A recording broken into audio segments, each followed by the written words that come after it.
Est-ce que le Sony A6400, ce petit boîtier-là, hein, pas l'énorme zoom, il est toujours utile en 2026? C'est un appareil photo caméra hybride avec un capteur APS-C. Ça fait quand même longtemps qu'il est sorti. Il y a eu de nouveautés qui sont sorties même dans la gamme des A6000. On a eu l'A6700 qui est sorti il n'y a pas si longtemps. Donc est-ce que ça vaut encore le coup de l'acheter en 2026, voire même 2027, 2028, etc., etc.?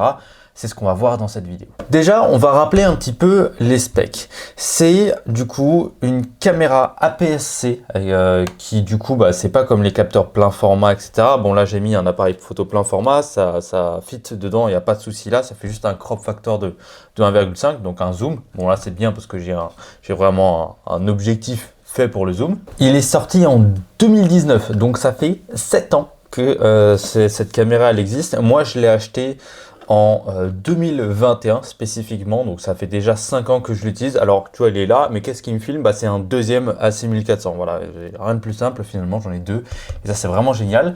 Il a un très bon autofocus, c'est vraiment très réputé. Alors c'est pas évidemment le meilleur par rapport au dernier, mais sincèrement pour les vidéos moi que je fais, pour la création de contenu, la photographie animalière, photographie sportive, j'ai jamais eu de problème par rapport à ça, donc ça c'est génial. On a évidemment l'écran qui est orientable, donc c'est-à-dire que là tu peux te regarder à travers du coup l'écran, c'est ce que moi j'ai là, je me regarde à travers l'écran, donc ça c'est cool.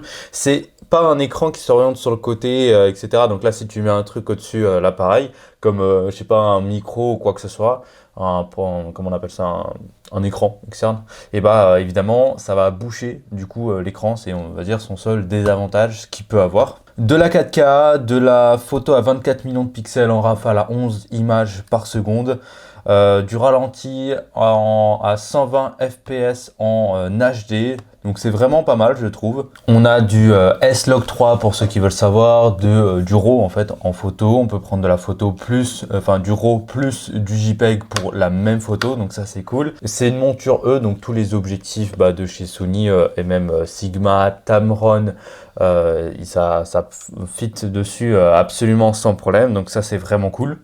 Donc on a vraiment une gamme d'objectifs adaptables avec ça, voilà, qui est vraiment incroyable. Tous les accessoires, vu que c'est du Sony, c'est les plus connus, ils sont très connus.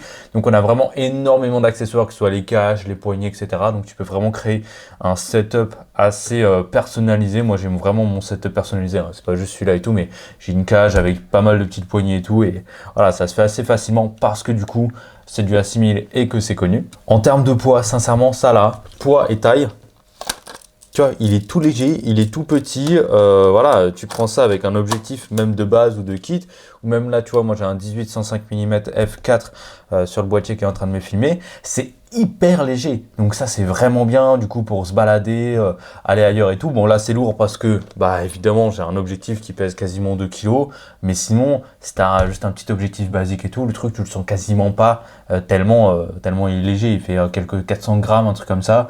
Batterie, carte SD et tout, ça suffit largement. Les batteries elles tiennent vraiment bien longtemps, tu peux mettre n'importe quelle carte SD dedans, ça tiendra le coup, donc ça c'est cool. Bon, je t'ai fait un petit peu le tour de ses avantages et tout. Évidemment, il a des limites. Alors, des gens ils disent que la limite c'est qu'il filme en 4K et pas en 6K ou en 8K. Sincèrement, ça sert strictement à rien. 4K, ça suffit largement. La seule limite, c'est le ralenti. Du 4K 50 ou du 4K 100, ça aurait été vraiment intéressant à voir, mais du coup, ça c'est plus le A6700 qu'il a maintenant, qui est sorti, je crois, l'année dernière ou il y a à peine 2 ans. L'écran retournable, mais sur le côté et tout, qui peut s'incliner un petit peu partout. Ça aussi, c'est un truc qui est arrivé sur les nouveaux boîtiers, mais pas sur celui-ci. Mais après, si t'es pas dans le genre à devoir mettre tout le temps un micro sur la griffe du milieu et tout, ou un flash Cobra, voilà, ça pose pas de problème. Moi, par exemple, j'ai une cage autour et en fait, les micros, je les mets sur les côtés, comme ça me bloque pas l'écran tout simplement. Donc ça, c'est plutôt pratique. On n'a pas de stabilisation interne. Moi, j'utilise uniquement des objectifs stabilisés. Ça, c'est un objectif stabilisé. Celui qui me filme, c'est un objectif stabilisé. Donc voilà, pas de stabilisation interne. Évidemment, ce serait plus pour la 6600 ou la 6700 qui eux l'ont, mais évidemment c'est un petit peu plus cher. Mais bon, est-ce que ça peut valoir le coup? Je pense, mais elle n'est pas exceptionnelle non plus. Enfin, le 700 elle est pas mal. Le 600, voilà, c'est quand même une ancienne stabilisation. Le seul problème que l'APS-C va poser, c'est la performance en basse lumière finalement. On capte un petit peu bien moins les basses lumières. Voilà, c'est les seules grosses limitations. Donc, il faut assez rapidement péter les ISO. Et à 1600 ISO, on a directement du bruit numérique. On n'a pas de double ISO natif, par exemple. Donc voilà, c'est le seul gros désavantage qu'on peut avoir, c'est la limite de la lumière. Pourquoi est-ce que je le conseillerais quand même à n'importe quelle personne qui veut commencer à créer, que ce soit de la vidéo ou de la photo? C'est un appareil qui est petit, léger, compact, hyper facile d'utilisation et de maîtrise. C'est aussi un appareil qui a un parc d'objectifs énorme, qui a une capacité de personnalisation de setup qui est quasiment infinie finalement, plein d'accessoires différents pour du coup le Sony A6400, vu que c'est une gamme d'appareils photo et de caméras qui a été très appréciée, très achetée par les débutants et les intermédiaires, voire les pros. Moi je suis un pro et je l'utilise, hein, que ce soit pour de la prestation photo, pour de la prestation vidéo, que ce soit pour du voyage, pour du coup de la photographie sportive. Je l'ai fait avec exactement ce setup là finalement. Voilà, je l'ai fait pour quasiment tous les trucs. Vraiment, les seules limitations qu'il y a, c'est la basse lumière. Et pourtant, j'ai fait de la photographie et de la vidéo de soirée, l'after movie et tout. Bon, j'avais mon flash Cobra et tout. Mais voilà, c'est tout. Sinon, en vidéo, bon, bah, tu t'adaptes et tout. Tu vas pas évidemment avoir énormément de lumière. Donc, pour tout ce qui est créateur, solo, vlogueur, créateur YouTube, que ce soit YouTube à l'extérieur, quand tu te balades et tout, ou YouTube posé avec des trépieds, des softbox, etc. Tout ce qu'il faut, ça fait 1000 fois le taf sans problème. Ça peut aussi être pour tout ce qui est les vidéastes freelance, évidemment le vrai métier de vidéaste comme photographe, mais pour la vidéo, je le conseille aussi parce qu'il est polyvalent, surtout pour le prix. Là, on va en reparler après. Le prix est absolument incroyable pour du coup tout ce qu'on peut avoir dessus. En fait, on arrive directement sur un niveau pro. Un niveau pro en termes de qualité d'image, de qualité de rendu. On peut directement faire de la presta pro grâce à ça pour un appareil photo qui coûte vraiment si peu cher. Par contre, si tu es du genre à faire des vidéos pour les réseaux sociaux, etc., moi je conseillerais toujours en fait tout simplement le téléphone pour le faire.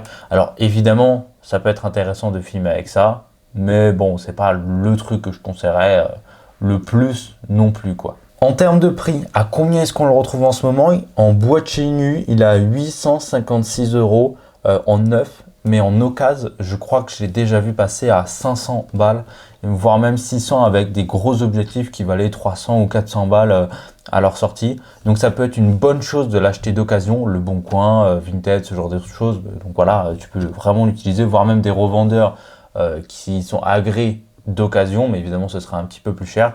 Donc voilà, l'occasion ça peut être intéressant de l'avoir. Aussi les objectifs, vu que c'est de l'APS-C, ils vont être moins chers.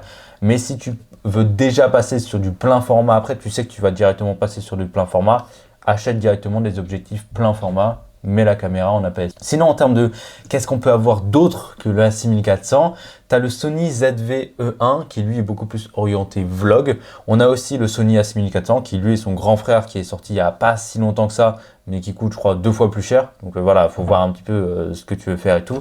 Mais si tu veux des alternatives hors Sony, alors on a les Canon R, que ce soit R10, R50, R6, le Fujifilm X-H2 et le Panasonic GH6 ou GH7. Donc voilà un petit peu pour moi mon avis sur le Sony A6400. Est-ce que c'est toujours utile en 2026? Oui, sans problème, ce sera toujours utile. Ça va uniquement dépendre de ce que tu veux faire. Mais si tu veux faire de la vidéo pro, tu peux. De la vidéo ralenti, tu peux. De la vidéo pour YouTube, tu peux. Des vlogs chill où tu as une caméra qui est très légère, pas encombrante et pas chiante à filmer, tu peux. De la photographie, peu importe le style de photographie, portrait, studio, photographie d'animalière, photographie du coup sportive, tu peux sans problème. Les seules vraiment grosses limitations, ça va être les basses lumières. C'est tout. Sinon, tu peux tout faire avec. Donc voilà pour cette vidéo. Si tu veux aller voir du coup tous les liens où le trouver, tout simplement pour l'acheter dans les meilleurs prix, tu as les liens dans la description. Et nous, on se retrouve quelque part dans une autre vidéo. Je te fais des gros bisous. À très vite.